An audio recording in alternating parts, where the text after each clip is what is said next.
caminho, essas coisas, é um bicho. Shalom, shalom.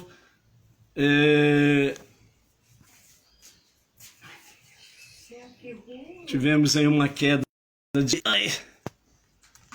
sinal da internet. E agora nós estamos fazendo aqui uma...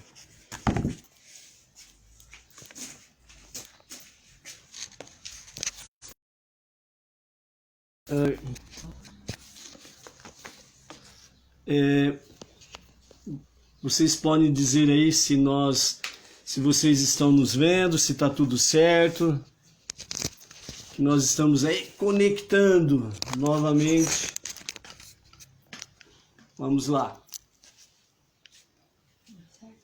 Ok? Estamos certos aí de novo.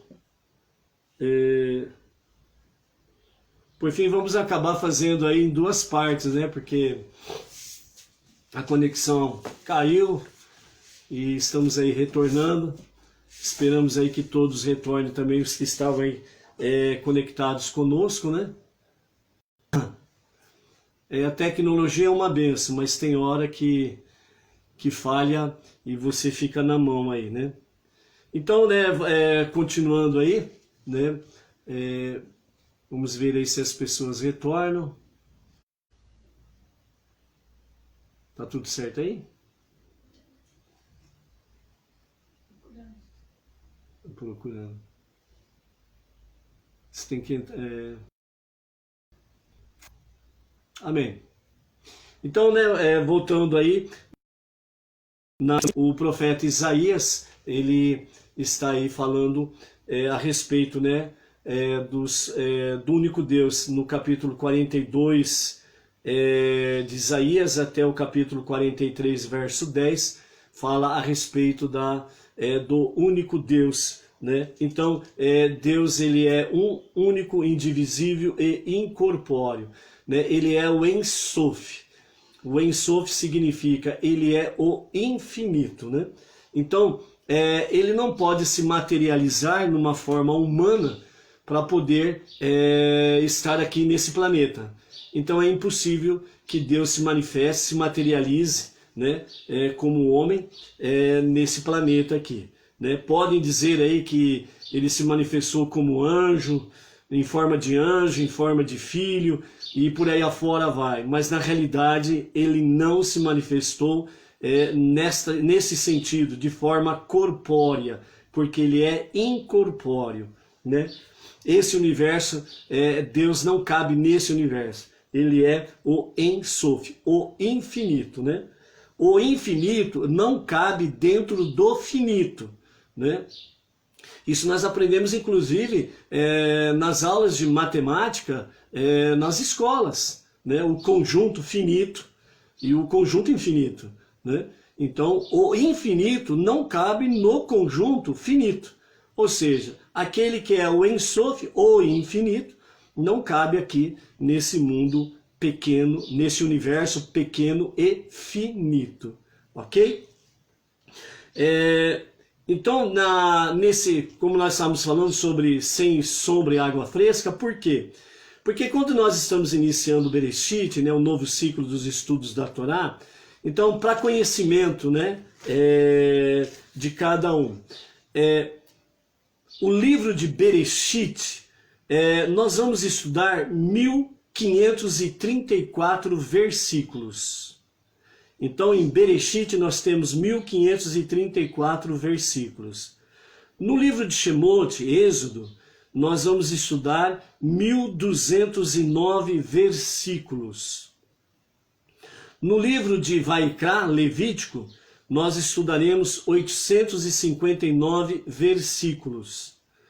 No livro de Bamidbar, Números, nós teremos 1280 versículos. E no livro de Devarim, o quinto livro, Deuteronômio, nós estudaremos 955 versículos.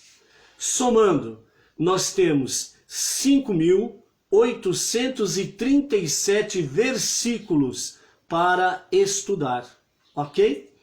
Por isso, sem sombra e água fresca. só para molhar a garganta, né? E para poder ler, estudar, falar e etc e tal, ok? Então aí, né?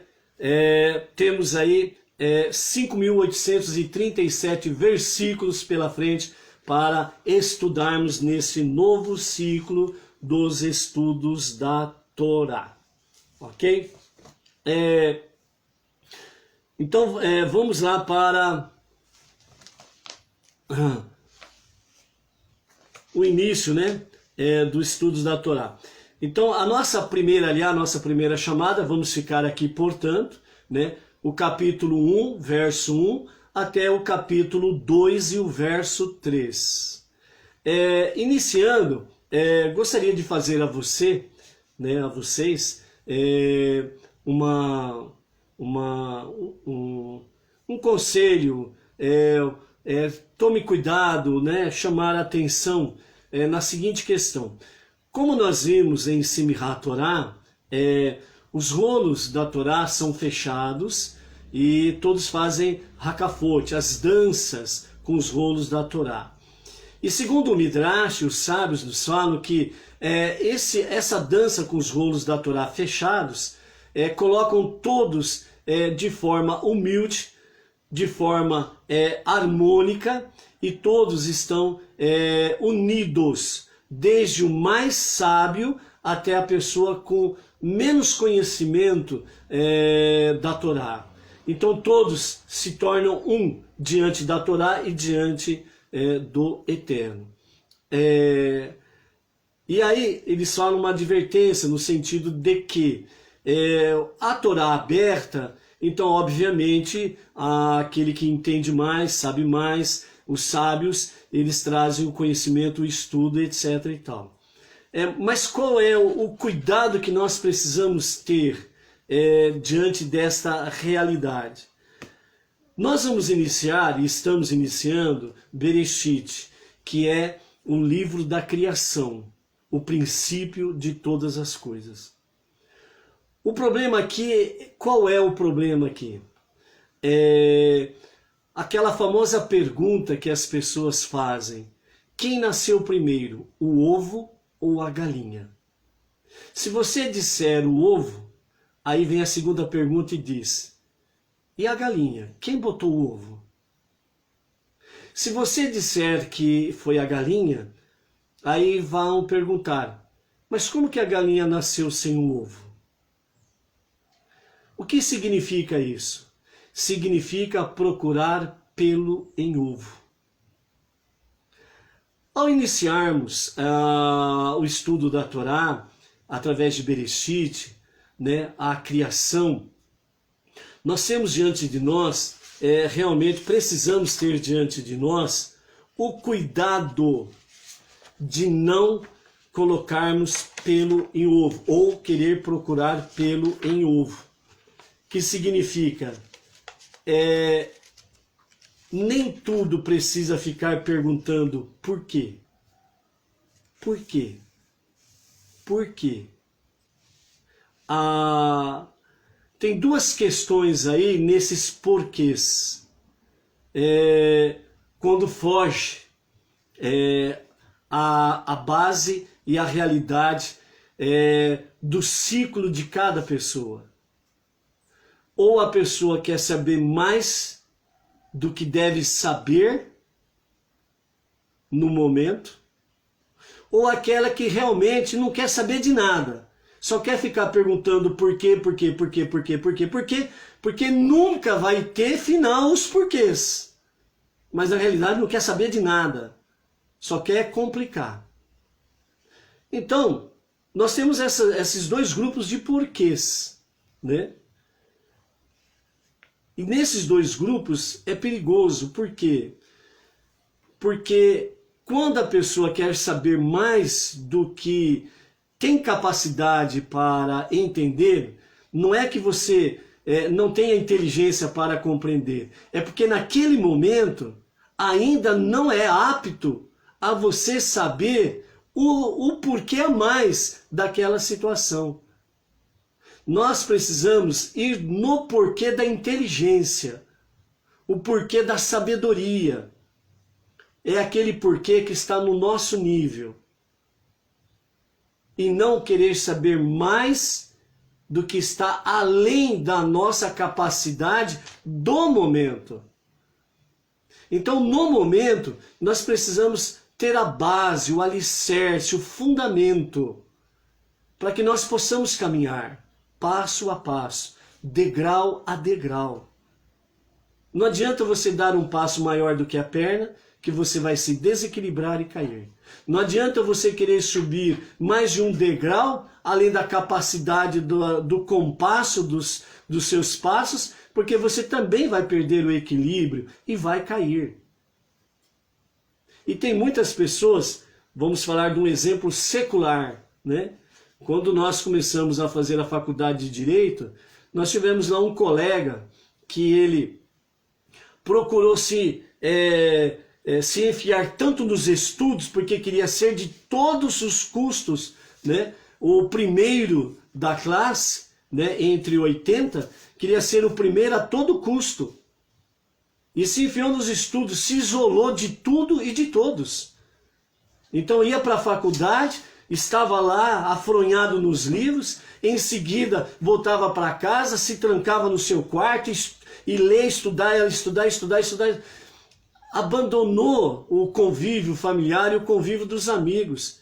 Qual foi a conclusão? Chegou num ponto em que realmente a sua mente espanou. Não serviu para nada. Então essa é a questão, e esse é o cuidado que nós temos que ter, principalmente nós, Benei Noah, não judeus, que não viemos de uma base, de um lar judaico, que desde o princípio as crianças judias, elas são ensinadas desde cedo nas sagradas letras, e vêm subindo gradativamente, né, no conhecimento da Torá, no conhecimento da sabedoria judaica, certo? Sem perder o convívio familiar, sem perder o convívio da sua própria sociedade. Mas cresceram nesse âmbito. E nós, que saímos, né, de um mundo religioso, de um mundo pagão, né, e os Benei Noah vieram para o monoteísmo, certo? Nós não viemos com essa base, com esse alicerce. Então não procure saber mais do que o momento nos é reservado. Passo a passo, certo? Aquilo que é fundamental para nós, Benei Noah, né? Não procure pelo em ovo. Venha para o A, E, I, O, U. Venha para o A, B, C, D, E, né?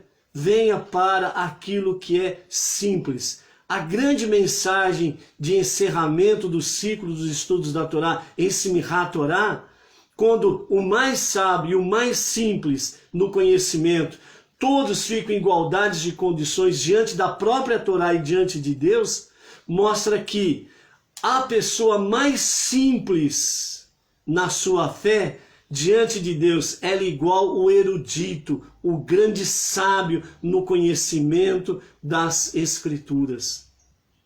Ou seja, Deus se alegra com a simplicidade da fé, né? Não adianta você procurar, entre aspas, né, querer saber mais do que o outro apenas por querer saber. Procure saber aquilo que Deus está compartilhando com você através dos estudos da Torá, né? Então, siga na fé simples, na simplicidade de fé, que é o quê? Temos um único Deus, e fora dele não há refúgio, e fora dele não há proteção, fora dele não há Deus e nem Salvador. Essa é a base. Na sequência, para nós, Benei Noah, as 7 leis de Noah e as suas ramificações.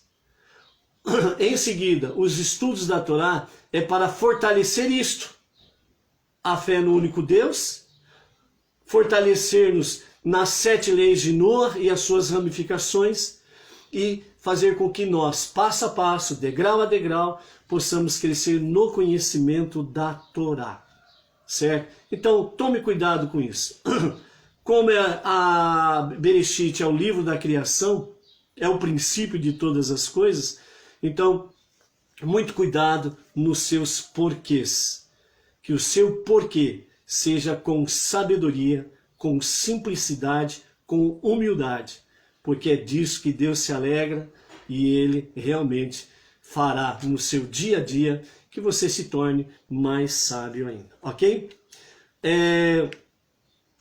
O nosso Rebbe de Lubavitch, Menachem Mendel, né, ele nos fala da importância dos estudos do Humash com as explicações de Rashi. Então temos aqui, por exemplo, o Alter Rebbe declarou em público: devemos viver com os tempos. O Rebbe queria dizer: devemos viver com a porção da Torá da semana, e mais especificamente, do dia corrente. Não é suficiente estudar uma parte da porção semanal da Torá todo dia. O importante é que devemos viver com ela todo dia, todo momento, cada segundo, cada respiração. Devemos viver com ela.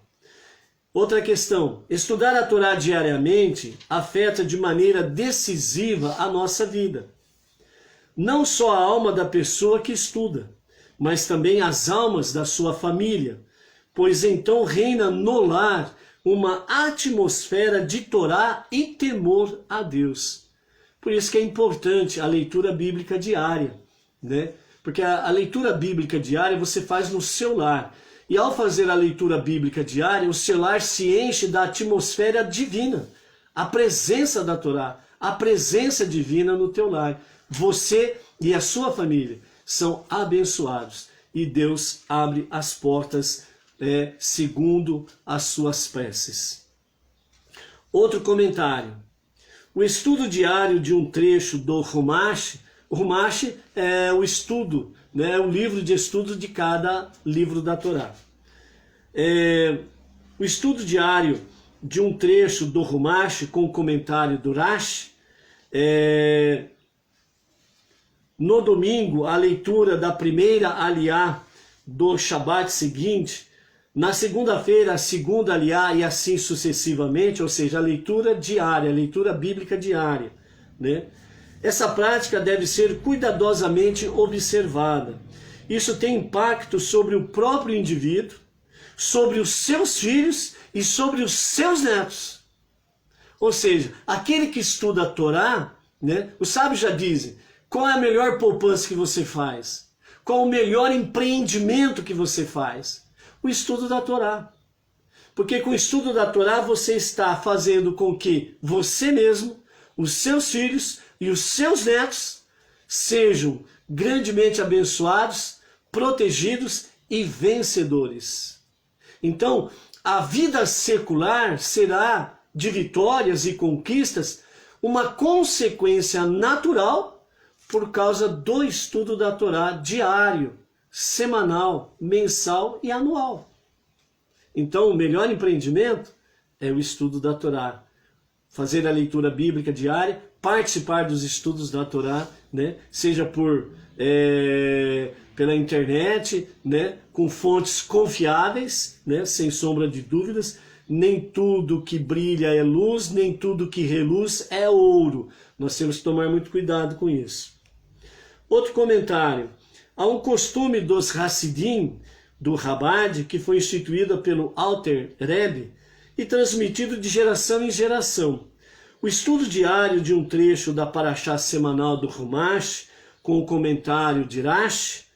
Os Rebbes que lideraram o Chabad em suas respectivas gerações também seguiam essa prática.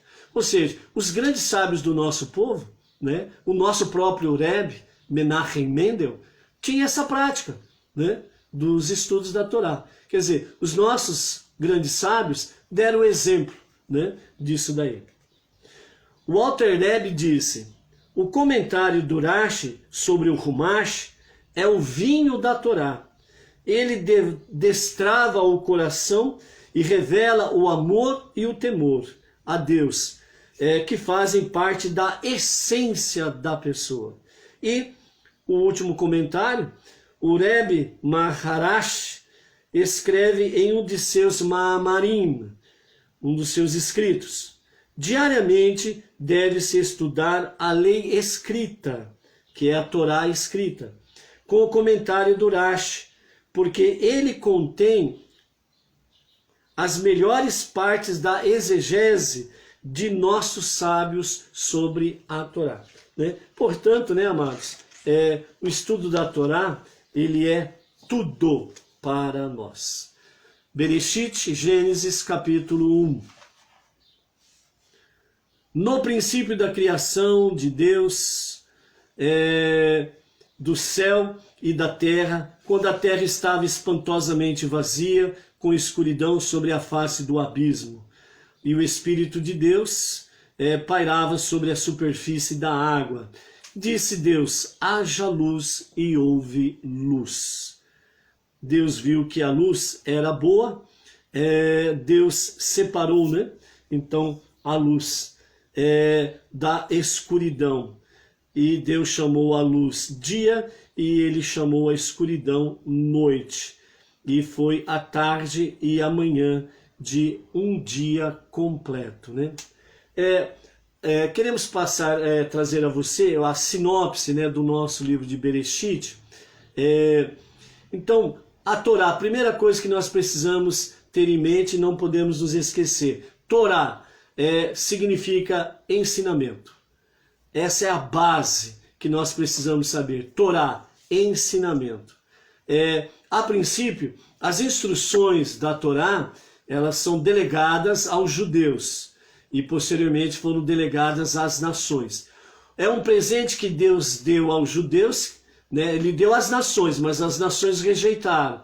Mas o povo judeu não, acatou. Por isso, o pacto do Sinai, né? Onde foi outorgado a Torá ao povo judeu.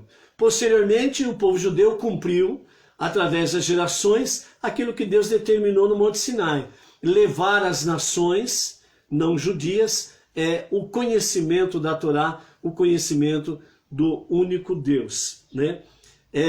Então, portanto, essa instrução e esse ensinamento, né, os judeus levaram ao resto da humanidade. E nós podemos ver o progresso disto, né, principalmente nos últimos 10 anos. Os 4 cantos da terra estão falando sobre judaísmo, sobre Torá, ok? Então, o povo judeu se responsabilizou para transmitir ao mundo não judaico a Torá. No Monte Sinai, né, 2 meses da saída do Egito, Deus anunciou oficialmente que estava transformando, né, o povo judeu no reino de nobres, uma nação santa, né, como foi declarado posteriormente lá em Shemot 19:6. Então a entrega da Torá e o êxodo transformaram o povo que saiu do Egito, aparentemente, né, sem significado nenhum, mas transformou em uma nação que ficou conhecida através das gerações posteriores, né, a nação dos hebreus, a nação dos judeus, a nação judia, certo? Em Gênesis, Deus apresenta as suas credenciais como Criador do universo. Portanto, não há outro Criador, só há um Criador, o Eterno, o Todo-Poderoso. Bereshit também nos apresenta os patriarcas e as matriarcas. E através dos patriarcas e as matriarcas, né, Deus nos dá um modelo. Que modelo? O modelo de uma conduta íntegra, tanto individual como familiar, certo? Então, o Bereshit também é conhecido como o livro dos justos, por causa dos patriarcas e das matriarcas, certo? O Midrash nos fala que Deus desejava fazer sua morada nos reinos inferiores, a respeito à consciência divina. O mundo que nós habitamos, que é conhecido como o mundo de Asiá, o mundo da ação, né, é o mundo inferior, é o mundo mais inferior, né? Então, quando Deus ele criou o universo, Então foi feito o tzimtzum, né? A contrição, né, de Deus. Ou seja, Deus ele se retraiu para que o universo pudesse existir. Por isso que o eterno, que é chamado de Ein Sof, ou infinito, né? Se ele permanece com toda essa integridade, o universo não poderia existir. Então, Deus ele fez o tzimtzum, a contrição. Ele se retraiu para dar lugar, para dar espaço ao universo para existir e, obviamente, os planetas, as estrelas, etc. e tal, e o mundo que nós conhecemos aqui, né? Os seres humanos, o reino vegetal, o reino mineral, aquilo que está nos céus, sobre a face da terra, aquilo que está nos abismos mais profundos dos mares, né? Então, esse planeta veio existir graças a essa tzimtzum, né? A contrição.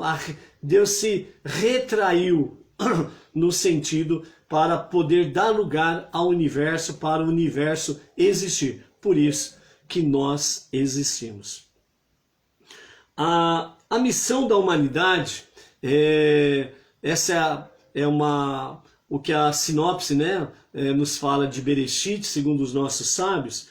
A missão da humanidade é encher a terra com conhecimento de Deus. E qual é o resultado de encher a terra do conhecimento de Deus? É fazer com que Deus esteja em casa. Porque o princípio da criação era que Deus ele fizesse aqui do nosso universo, do nosso planeta, a sua casa, certo? Então a nossa missão principal é fazer com que a terra se transforme no lar de Deus, ok? Então isso significa que tudo aquilo que é de bom e justo, segundo a Torá, você precisa praticar aos não-judeus voluntariamente, com amor e com temor a Deus. Esse desejo estava, né, enraizado em Deus desde o princípio, que é conhecido como a essência de Deus, né, de fazer do mundo o seu lar, né? Então é a vontade dele, e essa vontade dele, né, qual é a vontade do Pai? Então eu preciso conhecer e eu preciso fazer, né? Qual é a ferramenta que nós usamos para poder encher a terra com o conhecimento de Deus? Segundo os nossos sábios, não tem outra ferramenta melhor do que a Torá. Isso mesmo. Você pensou e respondeu corretamente, certo? Então, não temos outra ferramenta, é a Torá. Então, por isso que qualquer segmento religioso ou qualquer conduta humana que esteja fora da Torá, os 5 primeiros livros da Bíblia, é sem alicerce forte, bem estruturado. A tendência, o prédio pode cair, ruir a qualquer momento.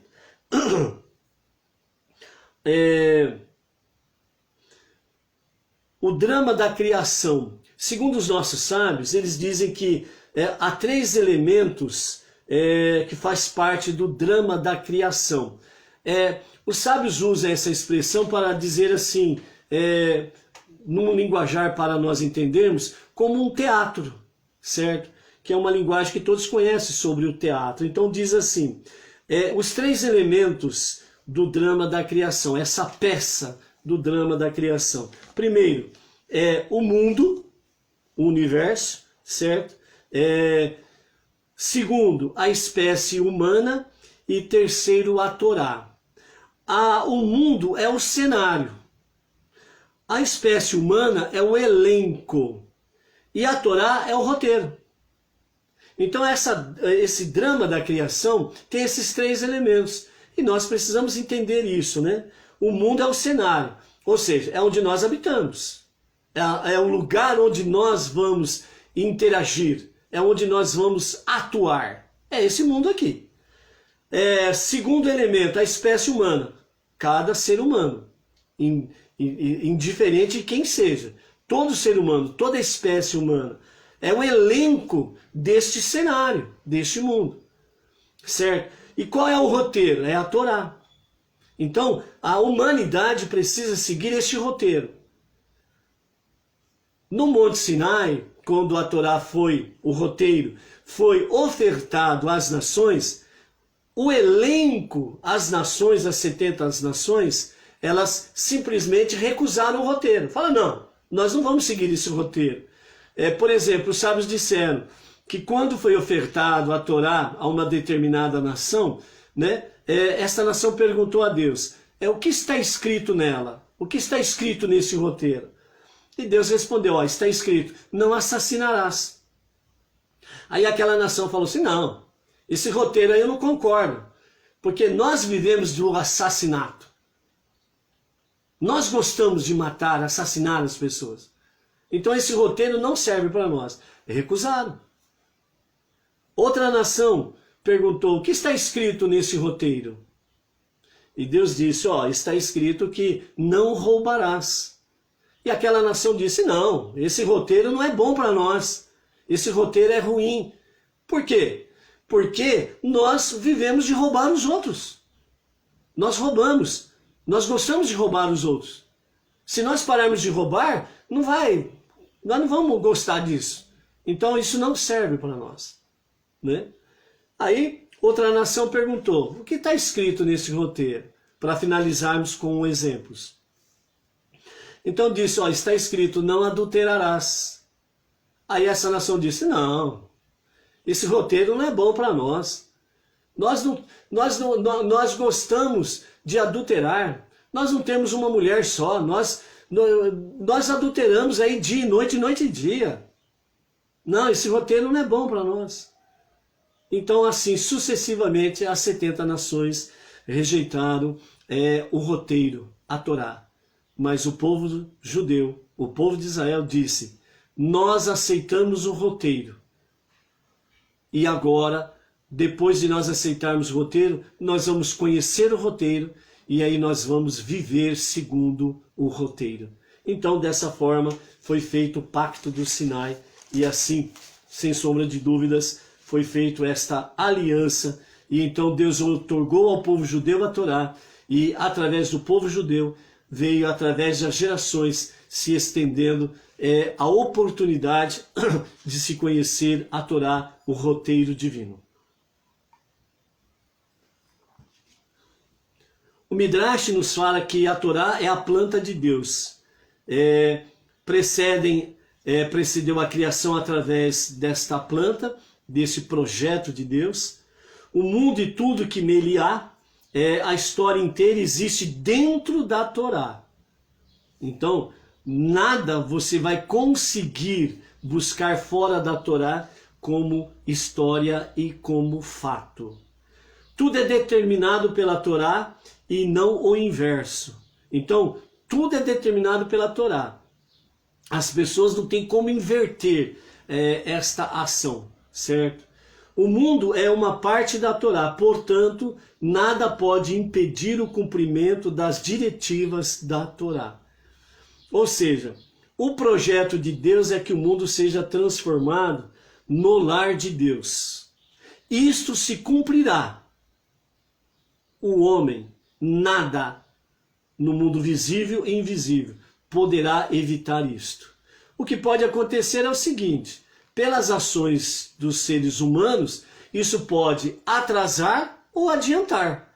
Depende, obviamente, da ação do ser humano, que é o elenco, né, deste todo cenário, ok? Então, por isso, o que nós podemos observar nesses últimos 10 anos, o judaísmo está em foco. Em todos os lugares se fala de judaísmo. Em todos os meios religiosos falam, mesmo que de forma não completamente verdades, mas no meio religioso se fala de judaísmo, né? Tanto é que tem vários segmentos religiosos por aí, né? É errado, mas estão aí usando talit, estão usando kippá de judeu. Nós, não judeus, usamos kippá, onde tem a identificação Benei Noach, certo? Benei Noach, não judeus que abraçaram a fé monoteísta junto com os judeus, certo? Então, tem pessoas por aí que estão usando tefilim, né? sem serem judeus propriamente dito, né? Então é perigoso isso daí, né? É por isso que nós precisamos tomar cuidado com a fonte aonde vamos nos alimentar, a fonte onde vamos beber água, porque tem fontes que não são de águas puras, tem águas turvas, né? Tem pessoas por aí se passando de rabino, sem ser rabino. Tem pessoas por aí se intitulando rabino sem passar por uma yeshivá, né, judaica, literalmente falando, né? Acaba fazendo um puxadinho, né, do mundo religioso, de onde saiu, né? Saiu, entre aspas, de um mundo religioso, mas o mundo religioso não saiu de dentro dele, né? Nós não podemos criar religiões, né? Ou novas religiões, né?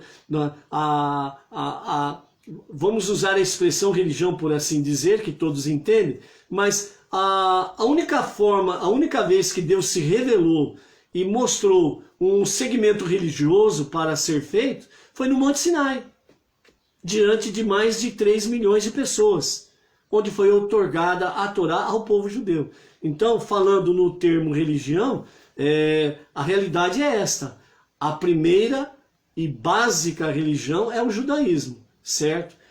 Todos os outros segmentos religiosos vieram a existir posteriormente, muito depois, ok? Então, essa é a realidade. Então, nós temos que tomar cuidado a fonte que nós vamos beber da água.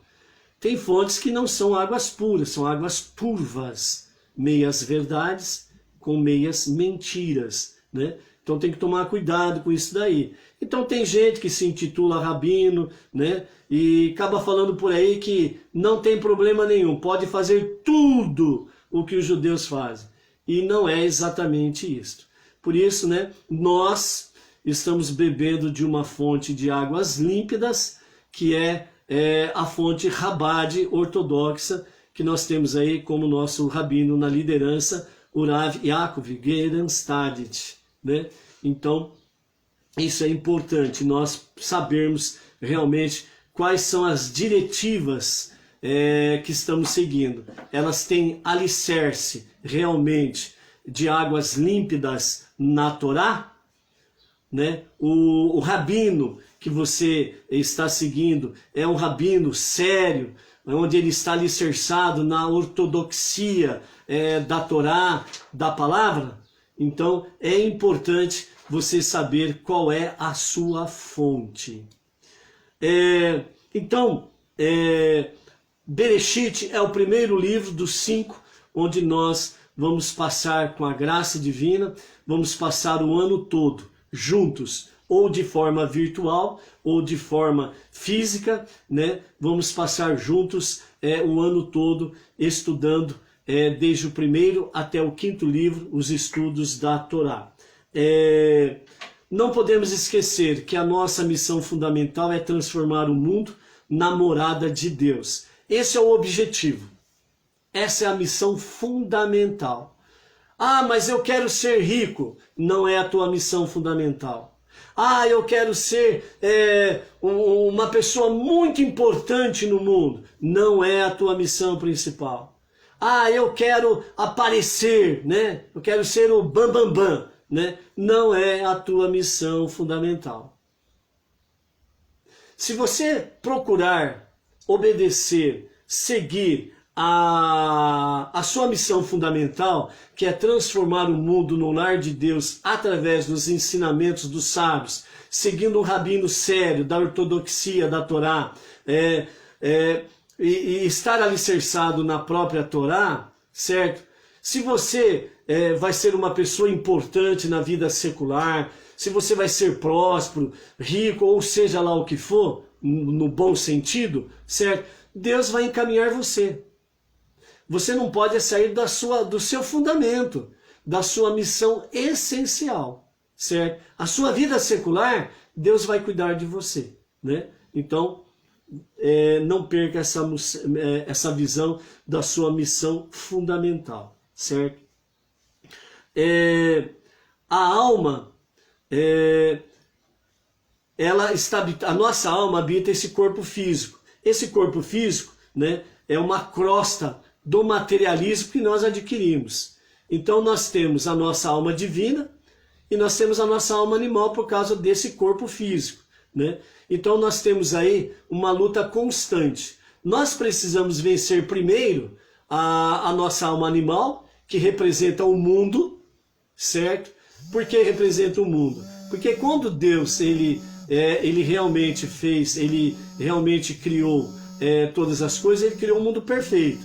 Mas através da desobediência, o mundo se tornou imperfeito. E é importante nós realmente procurarmos voltar para a base, para o alicerce das nossas coisas. Liga para a Diná, que a Diná está ligando aqui. Então, dessa forma, nós precisamos entender, nós temos uma alma espiritual.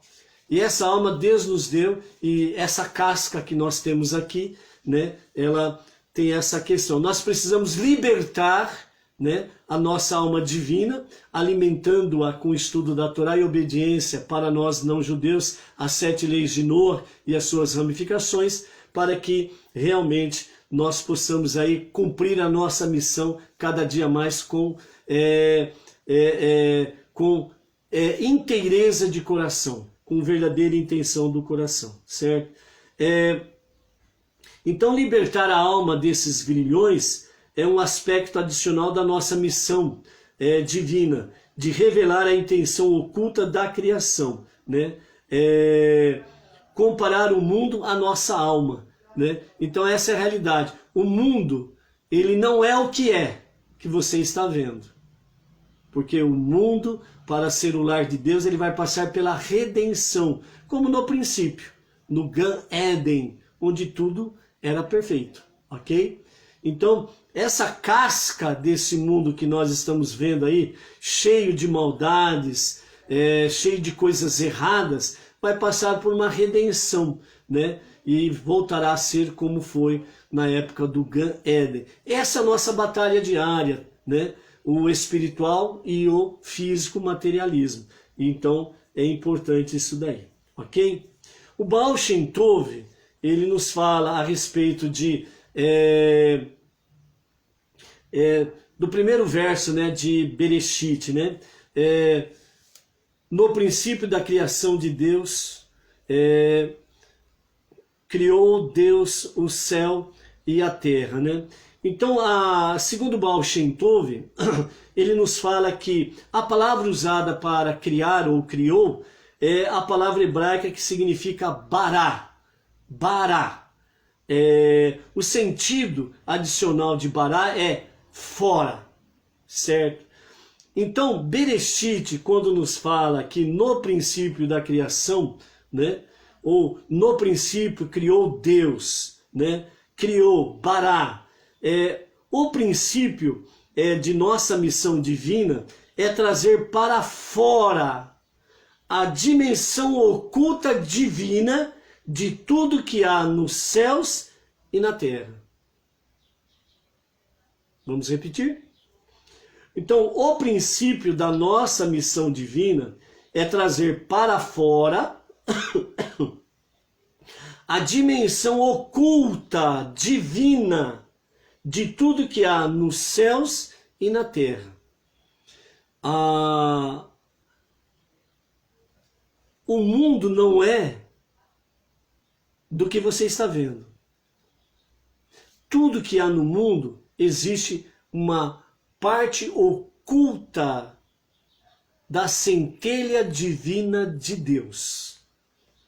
E é isso que Baal Shem Tov está dizendo, que nós temos, assim como Deus, na criação, ele trouxe para fora, ou seja, na Torá, tudo estava oculto. Por quê? Porque era um projeto, é a planta de Deus. Então tudo estava oculto. Quando Deus criou, dizendo, haja luz e assim sucessivamente, certo? Então o que significa? Ele trouxe para fora do seu projeto, ele trouxe para fora da sua planta, ele trouxe para fora da Torá a criação. Então ele revelou o que estava no seu projeto, o que estava na planta. Desta forma, o que Baal Shem Tov está trazendo para nós é essa questão, que nós precisamos trazer para fora essa centelha divina que está dentro de cada um de nós e daquilo que Deus está fazendo no nosso interior, a partir do momento que nós abraçamos a fé monoteísta. Nós precisamos trazer para fora. Por isso, o estudo da Torá nas suas porções diárias, né, é importante. Por quê? Porque nós alimentamos a nossa alma. Nós fortalecemos a nossa alma divina. E aí nós vamos trazer para fora o projeto de Deus, a revelação divina. E então nós estaremos contribuindo, junto com os judeus, para transformar o mundo no lar de Deus. Então nós podemos somar com os judeus para que se antecipe a revelação de Mashiach, para que no reinado de Mashiach, plenamente, os ensinamentos da Torá sejam reais para os judeus e para todas as nações. E no final do seu reinado, ele vai apresentar os judeus e as nações para o grande e o único Rei, o único Deus, o único Todo-Poderoso. Então aí plenamente o mundo será o lar de Deus. E quem está se aplicando nesse projeto, o que acontece quando o projeto está na planta e quando ele começa a ser posto para fora? Vem a pedra fundamental, vem os alicerces, a estrutura, e aí quando chega nos seus finalmente, tudo está pronto. Então todos se reúnem e olham para o edifício que estava no projeto. E então ali está a revelação plena do projeto. Então todos se reúnem em volta daquele edifício. E todos se alegram, porque o projeto veio a existir e deu certo. Assim é a Torá e nós nesse projeto junto com os judeus para fazer e colaborar para que o mundo seja o lar de Deus. O nosso desafio é não aceitar que o mundo é o que aparenta ser e fazer um exame minucioso sobre o véu para revelar a intenção oculta no interior de todas as coisas. Os próprios sábios dizem que nos dias de Mashiach, né, a redenção, o próprio mal se converterá em bem. Os próprios sábios falam, por exemplo, né, sobre alimento não kasher. Por exemplo, o porco, o suíno. Ele tem os cascos fendidos completamente, mas ele não rumina. Então ele não é kasher. Para ser kasher tem que ter as patas completamente fendidas e ruminar. Então é um alimento kasher, um alimento puro que podemos nos alimentar, ok? Principalmente a nação de Israel. Então o suíno, o porco, ele não é kasher porque, apesar dele ter as patas fendidas completamente, ele não rumina. Na redenção com Mashiach, o porco ele se tornará kasher. Por quê? Porque ele vai passar a ruminar. Então, o que não é kasher, o que não era bom, vai se transformar em bom. O mal se transformará também num bem, na redenção com o Mashiach. Então, aqui o que Baal Shem Tov e os sábios trazem para nós, o nosso desafio é procurar, né, a intenção oculta no interior de todas as coisas, das pessoas e de todo ser vivo que existe. Existe ali dentro uma centelha divina. Por exemplo, por que os sábios nos orientam que antes de nos alimentarmos e depois que nos alimentamos, nós precisamos fazer as preces? Quando vamos nos alimentar, as bênçãos sobre os alimentos. Quando encerramos a refeição, nós fazemos a prece de agradecimento porque nós usufruímos de tudo aquilo que existe que pertence a Deus, não a nós. Pertence a Deus, porque tudo pertence a Ele, né? E no princípio, a bênção dos alimentos. Por quê? Porque os sábios dizem que nós fazemos a bênção sobre os alimentos, né? Justamente para podermos usufruir da centelha divina que há dentro, no interior do alimento. Por isso que nós precisamos mastigar muito bem os alimentos, porque a centelha divina está no mais íntimo ou no mais profundo interior de cada alimento. Então, quando nós nos alimentamos, nós precisamos mastigar bem, para poder romper a casca, aquele pote, as cascas que estão em volta dessa centelha divina que há nos alimentos. E quando nós rompemos isto, através de uma boa mastigação, desculpa aí, gente. Quando nós fazemos isso, então nós liberamos a centelha divina, porque nós rompemos aquele pote, nós rompemos as cascas. E dessa forma, o que acontece? Esta centelha divina que está presente em cada alimento, né? Isso nos alimenta para fortalecer a nossa alma divina. E quando nós fazemos isso, o alimento, ele alimenta e fortalece o nosso corpo físico. Mas a centelha divina daquele alimento, ele estará alimentando a nossa alma divina. Assim é o romper dos nossos desafios diários. Então nós precisamos trazer para fora essa centelha divina que está no nosso interior. E para isso, nós precisamos romper as quelipote, as cascas que estão entre nós e a centelha divina no nosso interior. E que forma que nós vamos romper essas quelipote? É exatamente o que Deus fez na obra da criação. Ele foi rompendo as quelipote para manifestar a sua presença divina na criação, em todas as coisas, né? Um dos significados, quando Deus diz, após cada criação, e viu que era bom, ou que isto era bom, né? É a centelha divina presente em cada questão. Então, para Deus revelar a sua Torá, e para Deus revelar a obra da criação, ele precisou fazer o tzimtzum, ele precisou se retroagir, né? Ele precisou fazer um ato de contrição, né? Ele se reteve um pouco, né?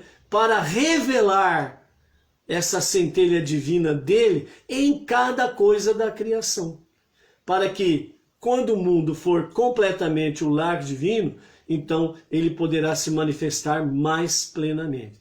Assim, nós também somos desafiados no nosso dia a dia. Vamos romper as quelipote, as cascas, né? Por exemplo, como nós podemos romper? As preces diárias, as leituras bíblicas diárias, a nossa techuvá, o arrependimento diário, o retorno diário a Deus, certo? A leitura diária está dentro do estudo da Torá. E a tzedakah, atos de bondade, atos de caridade, ofertas, dízimos, ajuda ao próximo, ajuda aos projetos regionais, locais, o nosso a nível nacional, no Beit Chabad, no Brooklyn, né? Então, a tzedakah está ligado a tudo a isso, né? E dessa forma, fazendo todo esse bloco, nós rompemos as nossas quelipotes, né? As nossas cascas, que representam essas quelipotes. É aquilo que a nossa alma animal gosta, de sombra e água fresca. Ah, não vou fazer prece hoje não. Ah, não vou fazer leitura hoje não. Ah, não vou fazer de tzedakah hoje não, né? Não vou participar do estudo da Torá ou presencial ou através online, né? Essas são as kelipotes, né? Aquilo que é de bom que você poderia fazer, você fala, não, vou deixar para amanhã, né? Então, isso são cascas, são kelipotes. É aquilo que o nosso eu, o nosso ego gosta de fazer. E quando o nosso ego ele impera, então a centelha divina que está no nosso interior, as kelipotes, ela se envolve cada vez mais a centelha divina e vai criando o quê? Vai criando kelipotes, cascas, e vai criando um casulo para que a centelha, não venha para fora. Você precisa romper isso dia a dia. É o nosso desafio diário, né? Então, por isso, né, busquemos, né, sem sombra de dúvidas, fazer isso daí. Como fazer para restituir o mundo a seu estado esperado e verdadeiro, que é o que Deus quer de cada um de nós, né? Transformar o mundo para ser o lar de Deus. Como vamos restituir o estado esperado e verdadeiro que Deus deseja? Os nossos sábios dizem que há 3 questões que nós precisamos encarar. Primeiro, rejeitar. Segundo, revelar. E terceiro, nosso dever. Certo? Rejeitar, primeiramente. Rejeitar toda orientação materialista que deixou o mundo doente. O mundo está doente por causa do objetivo materialista. Cada um quer ter mais do que o outro. Cada um quer ser mais do que o outro. E isso daí fez com que o próprio ser humano seja inimigo do seu próximo. Certo? Então, alguém aparece com uma roupa nova. A pessoa fala, puxa vida, eu quero essa roupa também. A pessoa aparece com a graça divina, ele conquista uma casa, né? Compra uma casa, etc e tal, né? Aí vem outro e fala assim, puxa vida, essa casa podia ser minha. Eu vou ver se eu consigo fazer uma casa melhor do que ele, né? Com inveja, com objetivos mesquinhos, isso daí cria o quê? Cria realmente uma rejeição para que o mundo volte ao seu estado natural e verdadeiro, né? Agora, no bom sentido dizendo, a inveja boa, né? Ou a inveja do bem, um linguajar para entendermos, né? Se você vê alguém prosperando e alguém se dando bem pelas formas normais e legais segundo a Torá, né? Além de você abençoar mais ainda aquela pessoa, né? Você pode simplesmente dizer que Deus possa ter misericórdia e possa fazer com que eu conquiste algo semelhante ou melhor. E você também, agindo pelas vias legais da Torá, Deus vai te abençoar e você, sem sombra de dúvidas, vai prosperar, né? Porque a sua intenção não foi uma inveja maligna, destrutiva, mas a sua intenção foi verdadeira para que o seu próximo seja abençoado e próspero, e você ao mesmo tempo pediu a Deus misericórdia para que você também seja abençoado e próspero, né? Isso é bom aos olhos de Deus e vai em frente. Então, por isso, rejeitar toda orientação materialista. Orientação materialista significa que o materialismo é essencial. Isso daí faz com que o mundo seja doente, a pessoa seja doente e ela não se dá bem espiritualmente e nem fisicamente. Segunda questão, revelar. Revelar a divindade que há dentro dele, né? Nós precisamos revelar a divindade que está em nosso interior e a divindade que está no mundo. Nós não podemos deixar Deus oculto. Por isso nós precisamos revelar, viver segundo o padrão bíblico e viver realmente falando desse Deus único e verdadeiro. E terceira questão é nosso dever. Qual é o nosso dever? O nosso dever é curar o mundo. O nosso dever é curar o mundo. Isso nós não podemos esquecer. Você pode falar, fazer e agir, ir para lá e para cá, mas você não pode esquecer do seu dever fundamental. O meu dever é curar o mundo. Então, na sua família, você precisa curar a sua família. No seu local de trabalho, você precisa curar o seu local de trabalho. Na escola, você precisa curar a escola.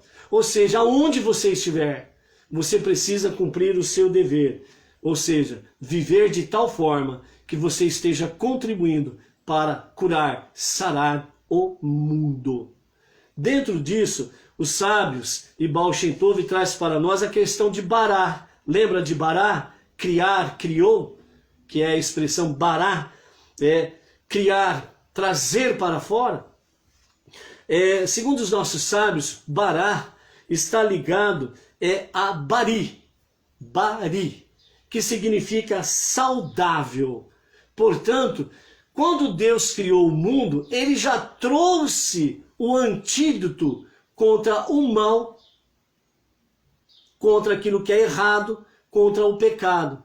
Quando Deus disse bará, ele trouxe junto com bará, ele trouxe bari, que significa saudável.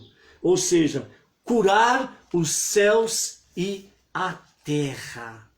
Curar os céus e a terra. Certo? Então, os nossos sábios trazem para nós, dentro desta realidade,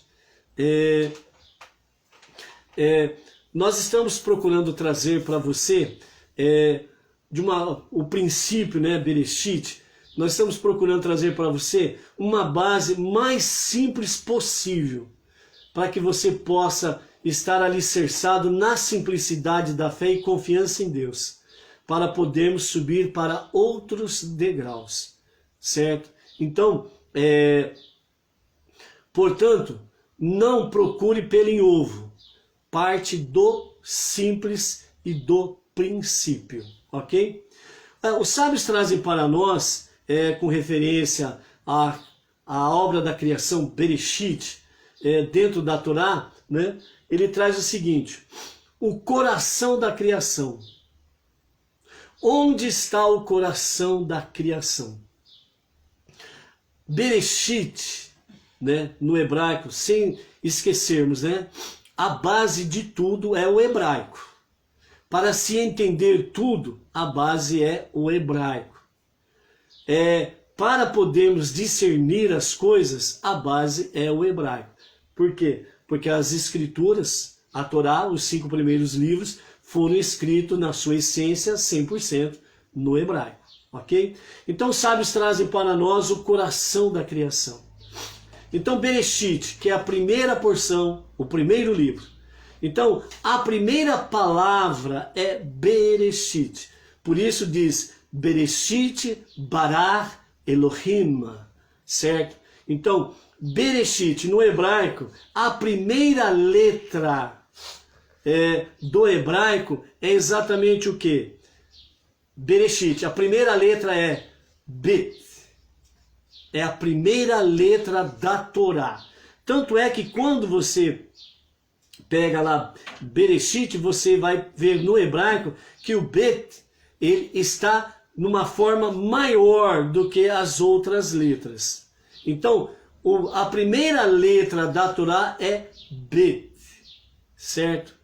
A última letra da Torá é o Lamed, que é da palavra Israel.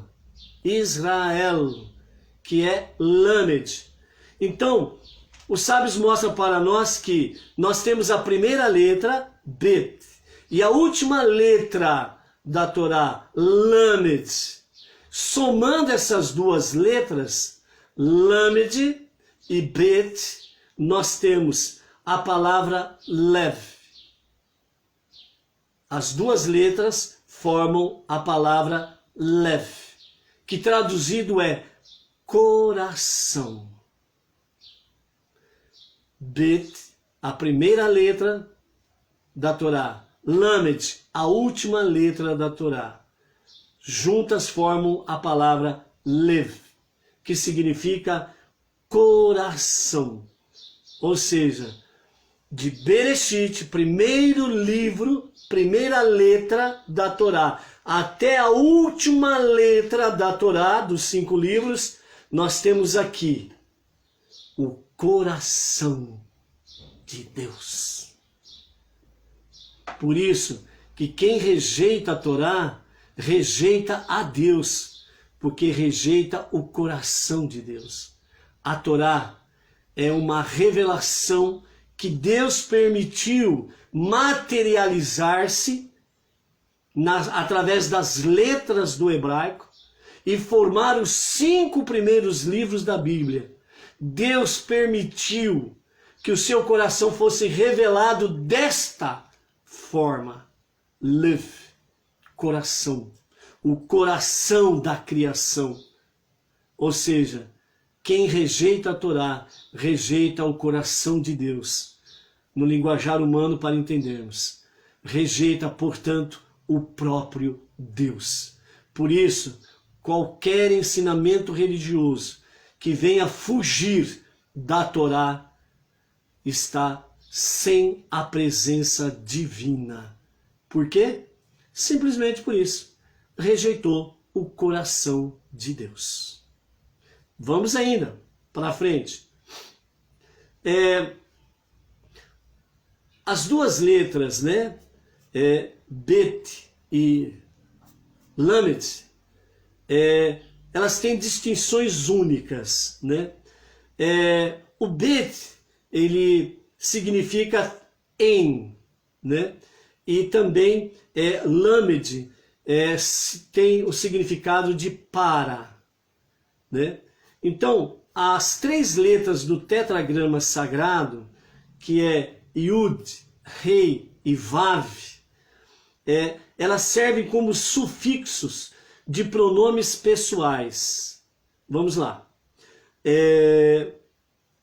Yud serve como pronome pessoal para meu. O Rei serve como pronome pessoal para ela. E o Vav recebe o pronome pessoal para ele. Então nós temos as distinções únicas para Bet, em, e Lamed, para.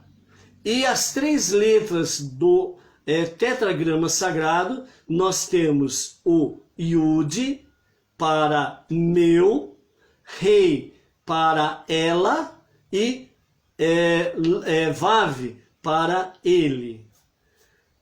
Só 2 letras as quais esses sufixos do tetragrama sagrado podem se unir. Então as 3 letras do tetragrama sagrado, elas são coisas ímpares. Elas só podem se unir às 2 letras do alfabeto hebraico, que é exatamente o Bet e o Lamed. Se unindo, então ficam assim. O Lamed mais Yud. Aí nós temos a palavra hebraica para li. Lamed mais Yud, li, que significa para mim.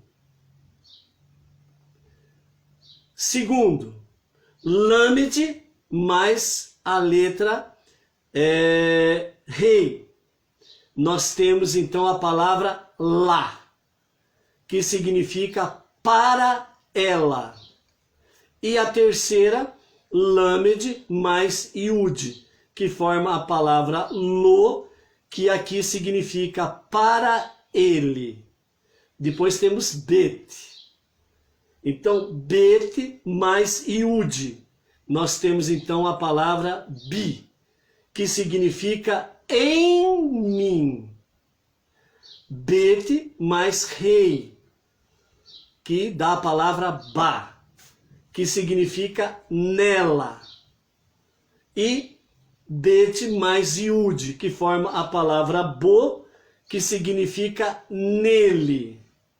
Ou seja, Lamed e Bet são as 2 únicas letras que combinam com as letras do tetragrama sagrado. Vamos agora entender isto, né? Falamos de forma teórica, vamos para a forma prática. O coração da criação. Primeira letra, Beit, última letra, Lamed. Tetragrama sagrado, as 3 letras, Yud, Rei e Vav. As 2 únicas letras, que é Lamed e Bet, somente essas 2 letras, elas podem ser adicionadas, acondicionadas às 3 letras do tetragrama sagrado. Elas somadas, então nós temos aí o quê? Para mim, para ela, para ele. Com a questão Lamed, com a questão Bet, em mim, nela e nele. Ou seja, o coração de Deus. O coração de Deus. Preste atenção. O que você precisa saber no princípio do novo ciclo dos estudos da Torá. Não no sentido de você ir buscar coisas complicadas e difíceis, mas o princípio da simplicidade, da base. O coração de Deus. É isto que Deus está revelando através de Bereshit. Até a última letra da Torá. O coração de Deus é para mim. O coração de Deus é para ela. O coração de Deus é para ele. O coração de Deus em mim. O coração de Deus nela, no interior dela. O coração de Deus nele, no interior dele.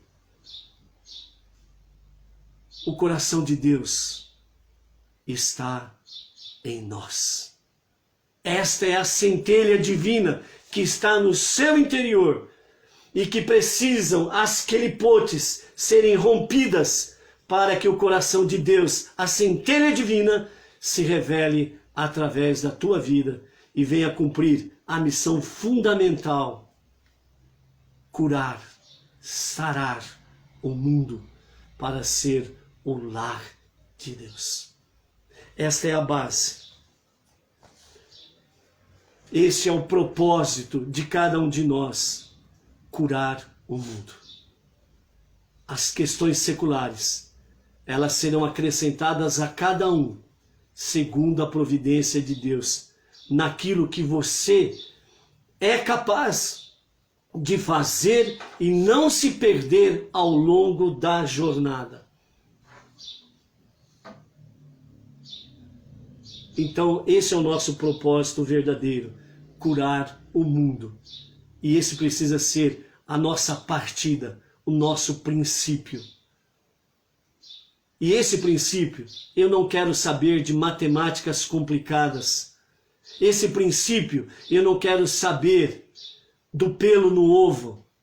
Esse princípio, eu preciso saber da base, da simplicidade, do alicerce, para que eu possa seguir em frente, estruturado, bem definido, alimentado, fortalecido.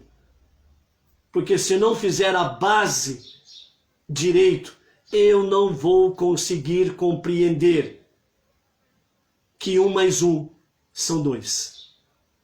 Não vou conseguir compreender a multiplicação. Não vou conseguir compreender a raiz quadrada. Eu não vou conseguir compreender nada. Então, por isso, o princípio Bereshit, se firme nisso. Não se mova disso. Venha se realizar na sua vida a partir da simplicidade da fé. Por isso, que nós, Bnei Noach, possamos fazer diferença nesse novo ciclo dos estudos da Torá.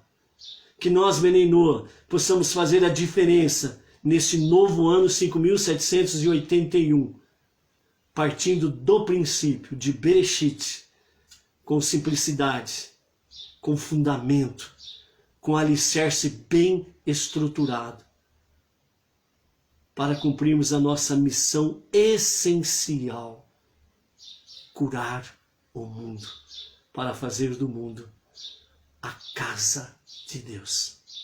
Portanto, o coração de Deus que está no seu interior, a essência divina,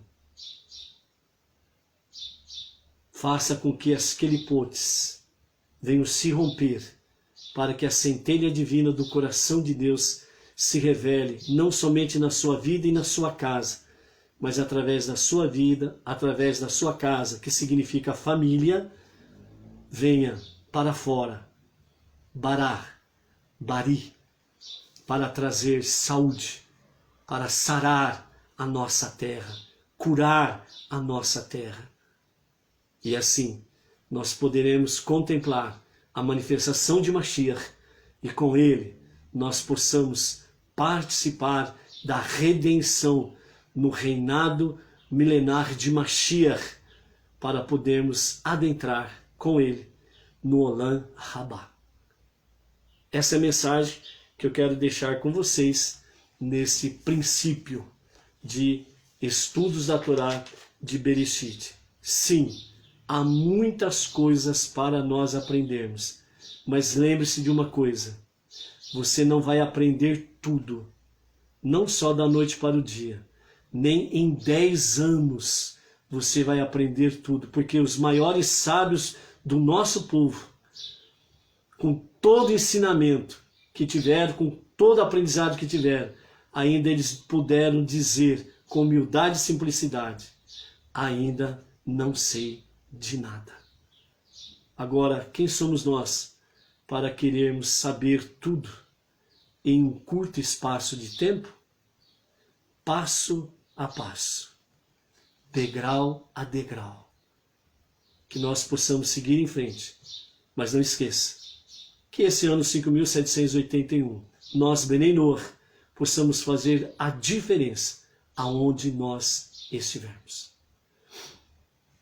Se o Eterno assim permitir, que nós possamos ter aí encontros diários com a Aliyah, a porção diária da Torá. Shalom, shalom. Até a próxima.